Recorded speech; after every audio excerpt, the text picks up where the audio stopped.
મોરબી જિલ્લાના ચરાળવા ગામ નજીક એક ગમખ્વાર અકસ્માત સર્જાયો। આ અકસ્માત નાયરા સીએનજી પંપ પાસે કાર અને ટ્રક વચ્ચે સર્જાયેલા અકસ્માતમાં 7 લોકો ઇજાગ્રસ્ત થયા છે, જ્યારે 3 લોકોના કરુણ મોત નીપજ્યા હોવાનું જાણવા મળ્યું છે। અકસ્માત બાદ મોરબી સિવિલ હોસ્પિટલમાં ઇમરજન્સી જેવી સ્થિતિ સર્જાઈ હતી।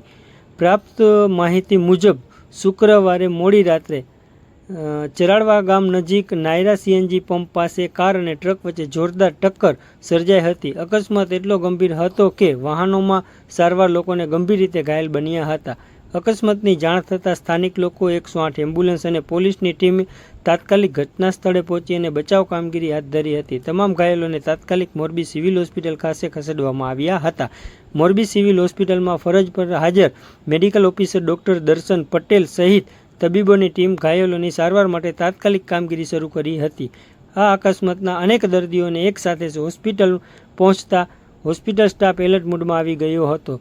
સર્જરી વિભાગ, ઓર્થોપેડિક વિભાગ, એનેસ્થેસિયા વિભાગ અને નિષ્ણાતો પણ સારવારમાં જોડાયા હતા। નર્સિંગ સ્ટાફે પણ ભારે મહેનત કરી અને ઘાયલોને જરૂરી સારવાર પૂરી પાડી હતી। અકસ્માતમાં ભરતભાઈ, પ્રભુભાઈ, દિલીપભાઈ, ભગવાનજીભાઈ, પ્રેમજીભાઈ અને પ્રકાશભાઈ ભરતભાઈ સહિતના લોકો ગંભીર રીતે ઇજાગ્રસ્ત થયા હોવાનું જાણવા મળ્યું છે। તમામ ઘાયલોને હળવદ તાલુકાના રણછોડગઢ ગામના રહેવાસી હોવાનું સામે આવ્યું છે। ઘાયલોની ગંભીર સ્થિતિને ધ્યાનમાં રાખીને ભરતભાઈ, પ્રભુભાઈ, દિલીપભાઈ, ભગવાનજીભાઈ, પ્રેમજીભાઈ ને વધુ સારવાર માટે રાજકોટ સિવિલ હોસ્પિટલ ખાતે રિફર કરવામાં આવ્યા હતા, જ્યારે પ્રકાશભાઈ, ભરતભાઈને ખાનગી હોસ્પિટલમાં ખસેડવામાં આવ્યા હોવાનું જાણવા મળ્યું છે।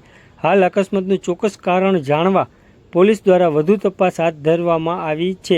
આ ગમખ્વારના ઘટનાના પગલે રણછોડગઢ ગામ સહિતના સમગ્ર પંથકમાં શોકનો માહોલ છવાઈ ગયો હતો। મોરબીનો અવાજ ન્યૂઝ